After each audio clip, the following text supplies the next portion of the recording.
What's up YouTube? Jeff back again from DopeTechDaily.com. Today I'm bringing you guys my impressions of the Blackberry KEYone after having a couple days with it. More precisely, I've had about 36 hours. Now I did get my device a little bit later than some of the other YouTube reviewers, so this is not going to be a full review. I'm going to go ahead and wait 10 to 14 days. I'm not going to put a full review on a phone in 24 hours. So I'll give you guys my impressions after having it for a day and a half. And I do have quite a few interesting things to say, so I hope you still find it to be an enjoyable video. If you guys have any questions, drop them below. Now, if you guys are new to my channel, I do keep a running Google Keep document of all of my thoughts. I will link this below as a Google Drive if you want to take a look at my written thoughts. There's quite a few things in here. In case there's something I miss that I didn't say verbally in the video, you can check it.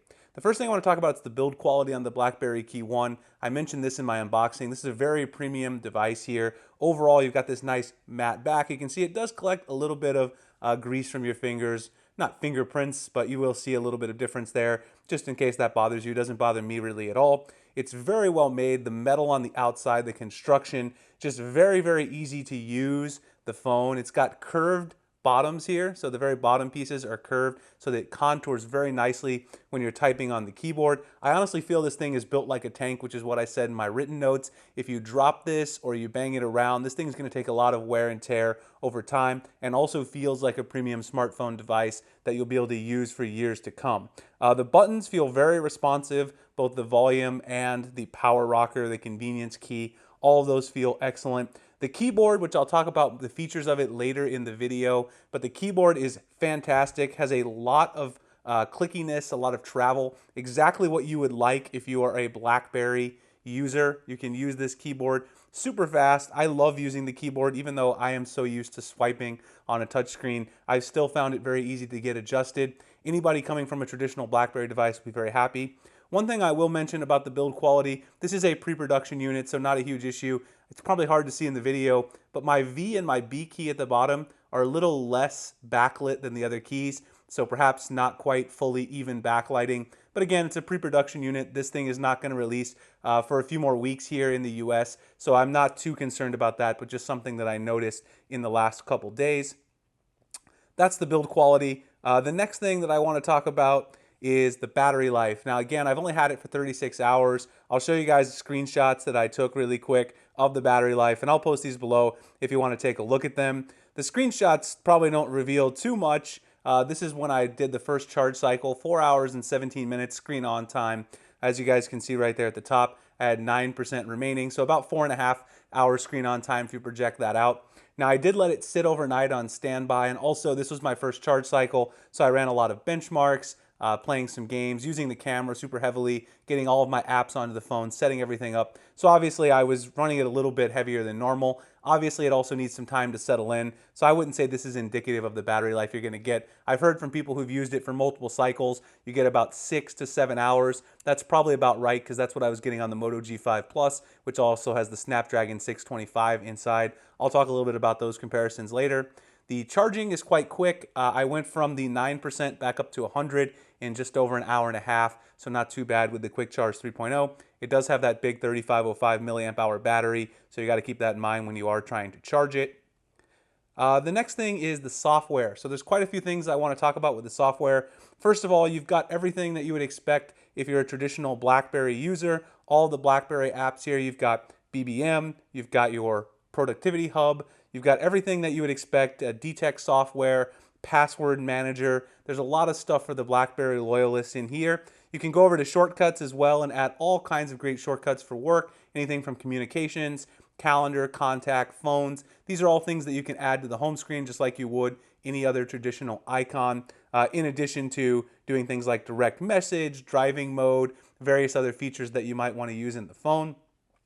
The productivity tab, which slides out right here from the side, is the one thing that I do want to mention. This is very useful if you're going to use it for work. You've got your calendar here for today and tomorrow. You've got any sort of unread messages here, your tasks that you might need to complete upcoming or right now, the contacts here, which you guys can see, and settings right here as well. Now the settings allow you to adjust the placement, position, transparency, and height of the tab itself. So if you don't want to have this thing so far close to the top, you want it further down, you can adjust these sliding bars. If you want it to be completely transparent, you can slide this over and get complete transparency. You can also go into the permissions and you can see what sort of permissions the productivity tab has access to. I gave it access to pretty much everything: calendar, contacts, phone, SMS, which makes it the most useful overall. So if you're a BlackBerry user, you're going to find all those familiar BlackBerry apps that you really like. And if you're an Android user, there's also quite a few things for the Android user as well. You'll notice a couple of great features in the BlackBerry launcher. One of those is that you can add custom icon packs. You guys have probably noticed throughout this video, I am running, of course, a custom icon pack. There it is, it's Saurus. I also installed Prouse. Those are both free on the Play Store, I think, for the next day if you want to grab them. Very good icon packs in my opinion. I love custom icon packs, and I love the ability to implement that in the stock launcher. You also have the option, of course, to add widgets, change your wallpaper. But if you go into settings, there's a few other cool things here as well. The first thing is you can access your keyboard shortcuts there as well, right from the settings menu. Pop-up widgets, which allows you to swipe up on an app and get a pop-up widget. You can choose whether or not you want to have a prompt whenever you turn off an app. That's kind of something that I like to have off because I'm more of an experienced user. And you can also change the theme. This is another really cool thing which OnePlus incorporated into their Oxygen OS. You can change between a light and a dark theme. You see it makes the actual home launcher settings to be dark, and it also makes your home button, which you guys can see right there, dark, and also when you go into the app drawer, it's dark. Now, one thing that's a little annoying about that to me is that it doesn't actually make the settings on the phone dark. So if you go into the main settings, they are not part of the dark mode. Not really sure why that is. Could just be a software bug or an oversight. I don't know, but we'll see. Maybe a future software update will theme that out. I think it would be nice to have the dark theme persist throughout the entire operating system.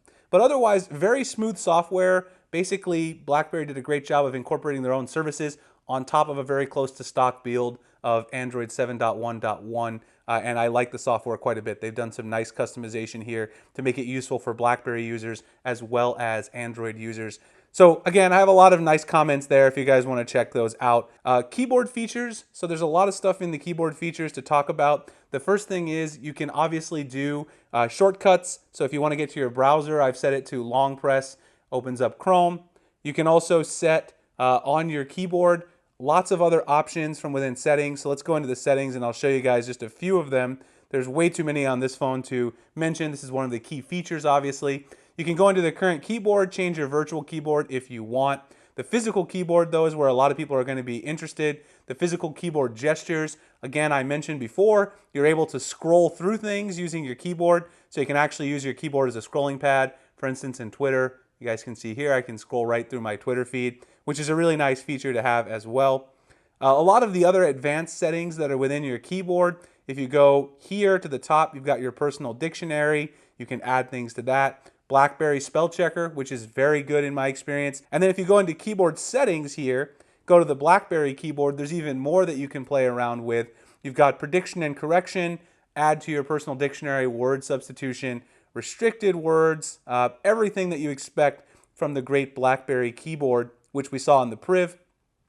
Key press feedback, you can go through and check vibration, duration, etc. This, of course, being for key pop-up, sound, etc. If you're using the virtual keyboard.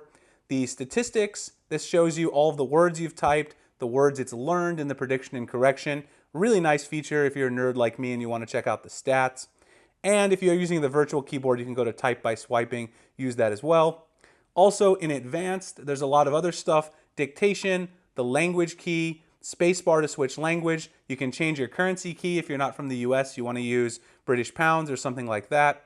And you can also choose to have a control key, which will allow you to do copy and pasting. Control C, Control V. I changed that to the right shift key. So overall, that's a nice feature to have as well.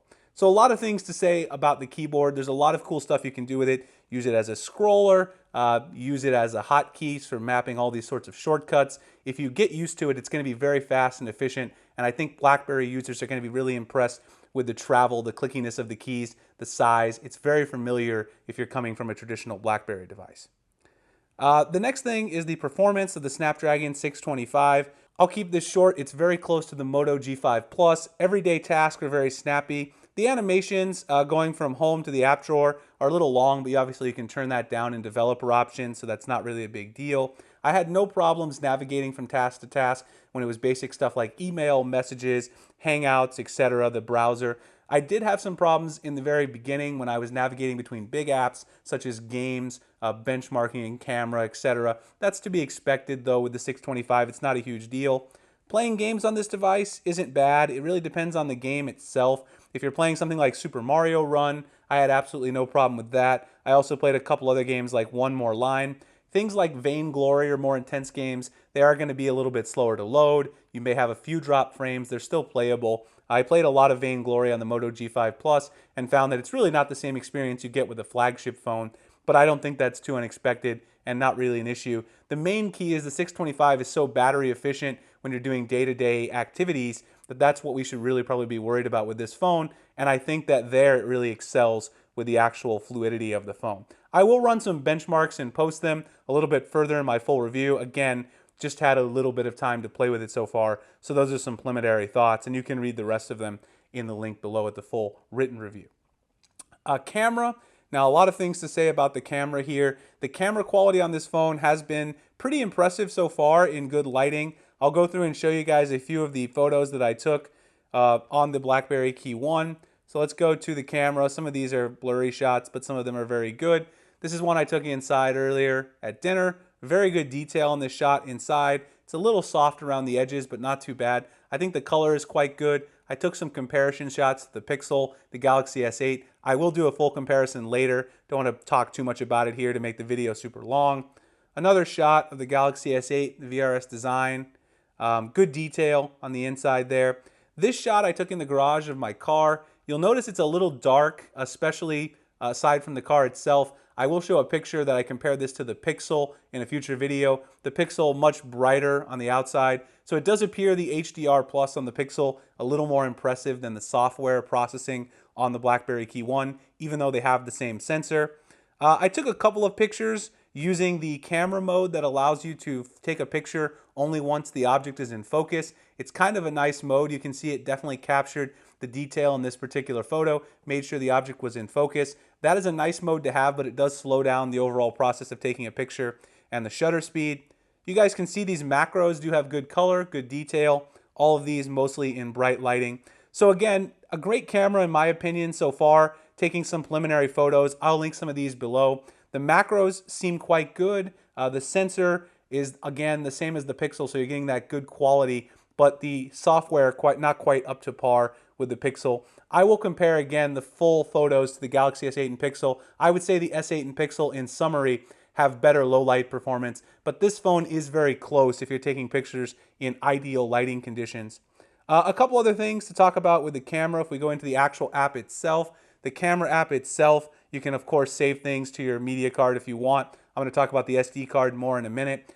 There's a lot of great options in here to play around with. The first thing to note is that you want to turn this on 4:3 to make sure you get the correct photos. That's right on the side. I think it's set to 3:2, which is the actual display aspect ratio in the beginning. And then in the settings, there's a lot of other cool stuff to play with. You can change this to a manual mode, which I particularly liked. You've got face detection. Also, this is the feature I was talking about earlier, focus before capture. I turned that on when taking some of the macro shots just to test it out. Seemed to work pretty well overall. You guys saw the pictures. They came out quite clear.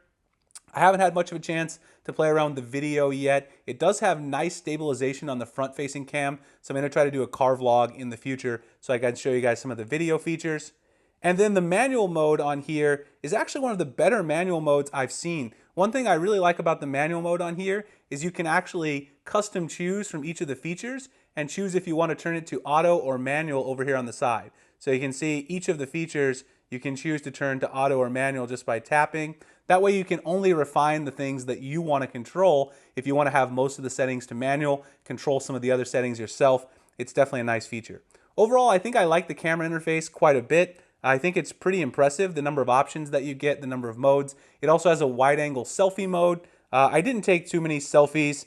I did take one, which I'll show you guys, two, I guess, to show you the lighting. Very good. I mean, I had some lighting inside my house here. You can see how happy I was about taking a selfie. But I took these two pictures and the lighting was pretty good. So I will test the selfie cam a little bit more in the video and talk about that in my full review. The next thing is the fingerprint sensor. The fingerprint sensor, very impressive overall. It's right here on the space bar. I showed this off in my original video. You guys can see right there. The fingerprint sensor immediately unlocks the phone. One thing you do have to get a little bit used to is that you only need to tap the fingerprint sensor in order to open up the phone. You don't need to press down. If you do, it'll still open, but there's really no reason. I kept trying to press down a little bit, perhaps back from my Galaxy S7, Galaxy S7 Edge days. Very impressed with the scanner overall. I actually like having it on the front after having it on the back with the S8, the G6, and the Pixel for so long. So definitely a nice feature from BlackBerry. Speaker quality, again, it has that single bottom firing speaker. I would say the quality is okay. It's clearer than the Galaxy S8, not quite as loud. I did a side-by-side comparison. The S8's a little bit louder, but this one definitely has the better clarity if you're watching media, anything that has a lot of speaking in it, like a podcast. I listened to quite a few podcasts, so I was doing that last night to test out the speaker. The display, now this is something I want to elaborate on a little bit for people out there who are interested. Media viewing, it does put some black bars on the top and the bottom when you're viewing your media. So if you want to open up a video, for instance, like this one and watch it, you guys can see right here, you get bars at the top and bottom when watching this in landscape mode. So that might bother some people. It's not a huge problem for me because, again, this phone is not mainly designed to be media consumption device. It does get the job done though when needed. The picture is quite good overall, and again, the sound not bad at all in terms of the clarity when watching videos or listening to audio. So overall, the screen in terms of the colors and the viewing angles, they're pretty good. I would say the brightness is not quite as good as the LCD panel on the G6. I talked quite a bit about that in my G6 full review. I still think that's one of the best LCD panels in terms of brightness. Again, I use it in the Arizona sun here where it's very bright, so I get a very good idea of what kind of brightness capabilities each phone has overall. But the display is quite good, 4.5 inches in the 3:2 aspect ratio.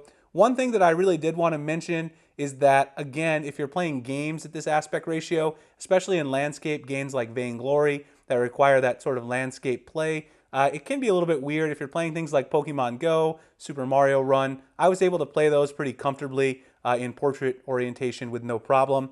Another thing to keep in mind is that someone mentioned a very important point that I do want to bring up. This display actually has more available screen real estate when you're using the keyboard to type, for instance, an email than the Galaxy S8 or the Pixel XL. Now, I did the calculations, and I'll drop those below in the comments in my Google Drive document again, but the calculations basically come out this way. I have the numbers, and I'll show you guys really quick what they look like. You have 9.35 inches squared area on the Blackberry KEYOne of screen real estate. That's if you don't have the little predictive text at the top when using the keyboard. You can turn that off. And then on the Pixel XL, you have 12.92 inches squared. Now the thing is, when you use the Pixel XL and you use the virtual keyboard, by default, that takes up about 40% to 50% of the screen. So you're getting substantially more area when you're using the screen to do things like type out an email. And that's really what this phone is designed for. So even though people are saying this is a small screen at a 4.5 inch diagonal, it's really not a small screen compared to the Pixel XL or even the S8 or the G6 when you're doing productivity tasks like writing or typing out a message. All right, so very final thing here, the odds and ends. I know a lot of people are going to be interested about this. T-Mobile Wi-Fi calling does work. You guys can see right there at the very top. Might be a little difficult to see. Voice over Wi-Fi, that's what's next to the Wi-Fi indicator. If you go in here, of course, you can turn on the Wi-Fi calling options within settings. So if you go up to the very top, go to more, Wi-Fi calling menu, Wi-Fi preferred. I've made a couple Wi-Fi calls, works just fine. And then the last thing is the Samsung SD card I inserted in here, 256 gigabytes, does work just fine. You can use this as portable or internal storage. So if you want to use adoptable storage on your BlackBerry KEYOne, you can go ahead and do that. I'm not going to do it with this particular card because I already used it as adoptable storage on another device. I'll get a new card and throw in here, but I wanted to mention that. All right, guys, so I think that's everything. I will definitely have an outline below, and I'll put that in the title. I know this video got quite long. If you guys have any questions, drop me a comment below. I'll be happy to respond. Find me at dopetechdaily.com. Please like and subscribe if you guys enjoy my content so I can make future videos like this. You can follow me at Google+, Twitter, Instagram with the links in the description. Appreciate you guys checking out the video, and I'll see you in the next one. Thanks a lot for watching.